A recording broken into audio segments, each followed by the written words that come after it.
Thank you to all my patrons who supported me throughout my whole YouTube journey. Hey guys, M.A.D.D.Y, I don't know, but I'm here to discuss to you Ant-Man Quantumania.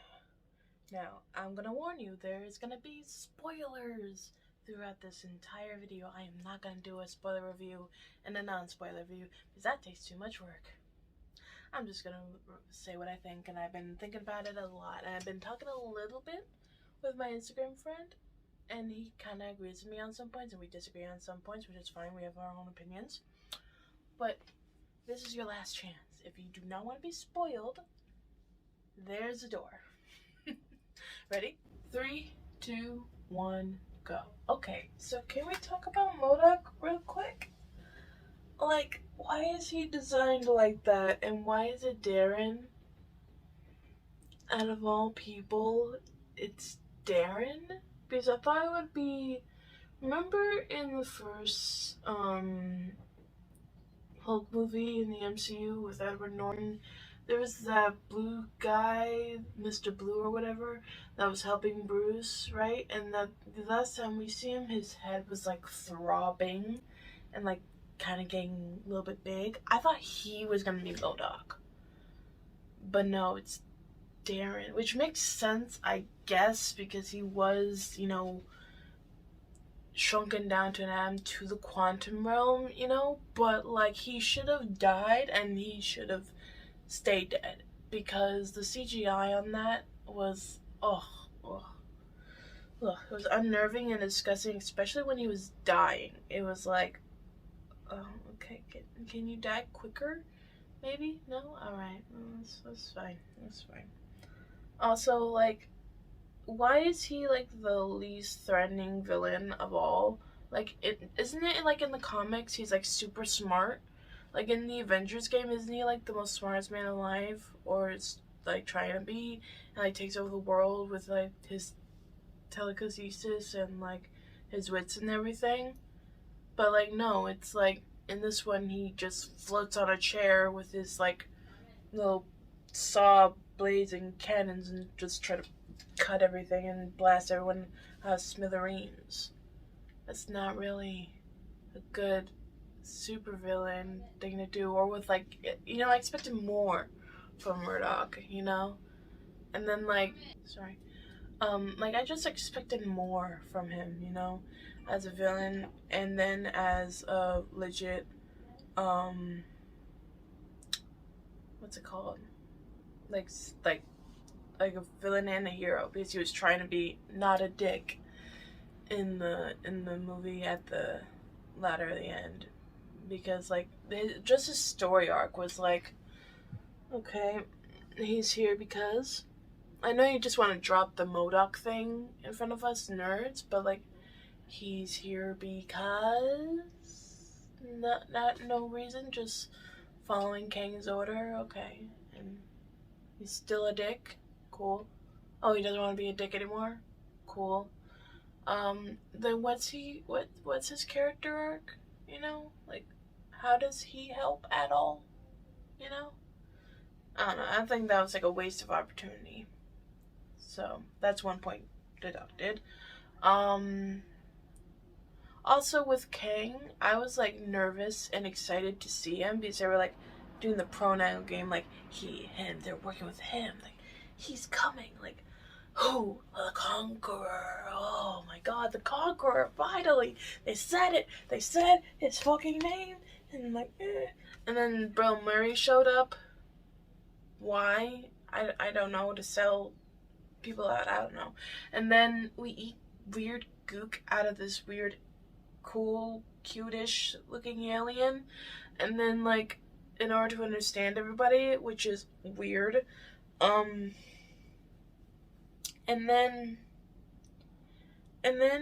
we like, I don't know, because like we were doing the pronoun game and my heart was like beating like, yes, I cannot wait to see him and what he can do. And then he does like he basically has like the force. He has like these things that come out of his hand, which is really cool. And like, oh my God, it was so cool. And then like, threatening Scott to with his daughter to like help him out, and they're like, you know what, can you help me out with this, or else your daughter will die, you know, like the whole thing. And then Scott goes down to the little spear thing because it was huge because of Janet, and then he goes into this like what they called a Schrodinger's box of possibilities of what could happen, and then like his possibilities help him, and one of his possibilities was him from Baskin Robbins. Why was he there? It's like a weird thing to just put in there. Like, why was that? Why did? Why is he here? Like, what in what possibility is that Scott here? Like I don't know. And then like he seems like so overpowered. Like because like he even said like you can't defeat me. I'm too powerful. Blah blah blah. Evil villain speech. Whatever. And then we see his full potential when he's trying to get back home, or whatever his home is, and then he has this like whole army. So like the quantum realm versus Kang and his army, and then like they're battling, and then like Kang goes down there to like, you know, show them what's up. Like the gangster he is, you know, he's like, you know, and like he's like literally like taking people out. And what gets him at the end? 2 times? He gets killed 2 times? Well, no, he gets knocked down once, and then we think he's dead. But I'll get to that when I get to that. So Hank comes in with his massive ants, and then like thousands of ants that are like really smart, but can't talk. That's not how smart they are. But they're so smart that they can like dig through his like little shield that he's holding up, like he's like freaking Violet from The Incredibles, and just like, and then I'm thinking like that's the most ridiculous thing I've ever heard. You said you killed universes. You said you killed Avengers. You mentioned Thor. Like, have I killed you before? You're not the one with the hammer, are you? No, he's the one with the ants. But like, you've killed gods, basically. You are a bad motherfucker to deal with. Yet you can be at least pinned down and incapacitated by ants? Not even just ants that are just big, with lasers that should do nothing to you, but you go down, and then you come back. That okay, cool. At least you don't die from ants, because that would have been a lame thing to die from. And then you go hand-to-hand combat. You're basically stripped off of your like cool little blaster thing that you had going on, you know, there. And like you and Hope are like beating the snot at each other. Like Scott gets most of the blows, you know, and then Hope comes in to help, and then you put some red pills or red disc with some blue disc and throw them at the little spear thing that makes the whole time thing possible, going to multiverse and universes or whatever, and then you push him in there, and then you die. That is a more reasonable death, because that's like with atoms and shrinking down into the paradox thing, but we don't know if he's dead, because if Scott can get out of there with the willpower of all the Scott loving Cassie, then I don't know. Maybe all of his possibilities can help him get out of that. Just saying. And then, like, at the end when he was like, yeah, I did the right thing, right? We did the right thing. And I'm like, yeah, I think, yeah, you did the right thing. You stopped the evil villain from escaping his prison that he was banished from. So, yeah, you did the right thing. And I'm like, yeah, we're probably fine. We're fine. It's fine. And I was like joking to my mom, like, it's fine. We're fine. I think, right? We're fine. Yeah. Because we have Doctor Strange, now Ant-Man, and now American Chavez, you know. And we did have Scarlet Witch, but, you know, she's But yeah, we're okay. And then we have the teaser for Loki season 2, with Morpheus again learning about Loki and stuff like that. Um, yeah, we're fine, right?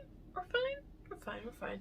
And then like credits, and then we see before we see the preview for Loki season 2, we see this like King Tut version of Kang, and then we see this robot cyborg thing of Kang, and then we see a cool Kang with a beard, and a cool hat. Um, and they're like, "Oh, there's the banished one of us was killed." Blah blah blah. But I'm gonna have to look at that scene up again because I don't know what their intentions are. I don't know if they want to destroy the universe or whatever, but since like Sylvie, killed the He Who Remains, I don't know if I don't know where they are, like the infinite amount of kings are, but if they're in the Simdome or near the Simdome, Sylvie should be there too. I mean, I just don't know. I honestly don't know. But I'm excited for season 2 of Loki. I am excited of because I want to see my boy Loki at least be recognized of like, oh yeah, you're Loki, God of Mischief, who had amazing character growth in like a lot of Thor movies, and then amazing character growth very fast, I might add, during the Loki series. But yeah, I don't know about the mid-credit scene. It's like still bogs my mind.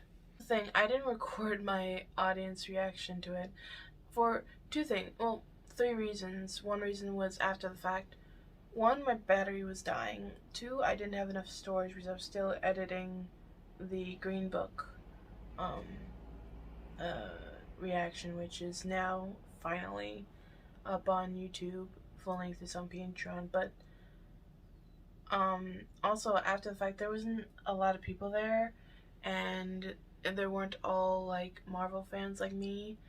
But like, I don't know. I don't know. I just feel like when I do movie reactions, I want to do two movies I'm actually excited for, and I was really excited for this.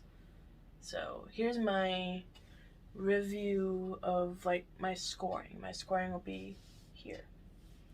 I am deducting points for the god awful CGI on M.A.D.D.Y. Point. I'm taking points off of who M.A.D.D.Y. is. Point. I'm taking points off of Kang getting knocked out by ants. Point. But, and then I'm putting points down of confusion on what's gonna fucking happen in the future. Because we know the King Dynasty is coming. But I don't know what that's gonna be like. Because I can't figure it out because I'm not that smart. So, how many points is that? Like, 4? So, I'm not really. I'm gonna be like Pussy Boots. I'm not really a math guy, So it'd be like, I don't want to make it because it was a really good movie. Besides those points alone, like those are pretty big points. But besides those points, I actually liked this movie. It wasn't. It was trying to be. And here's another point that's down. It was trying to be serious when Ant-Man is like one of the funniest guys. But like, Thor is also trying to be funny, which is weird. But like, Scott is funny, and they were trying to make him serious, and I did not like that. And then just Cassie just wants to prove herself. I don't know. Cassie is also a problem in some areas because at one angle I love her optimism of wanting to help everyone, but Scott has a point. Sometimes it's not our fight to fight, but I get you want to help them, but we don't know how to help them. And if we don't know how to help them, we are no help to them. You know? Like, I don't know. I don't know what her deal is. I really don't. I really like her, I do, but she annoyed me a lot during the movie, so that's another point down. Um,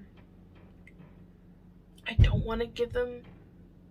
I don't want to give it this score, but based on my points, I'm gonna have to because I actually liked the movie. You know, I actually did like the movie, but like I don't know, those points are pretty big. I don't know. I guess if I had to do my points, it'll be a 5 out of 10, which is a bad rating. But I don't want to give it a 5 out of 10. But based on my points, it's a 5 out of 10 when I feel like it deserves at least a 7.5. You know, so I'll give it a 7.5.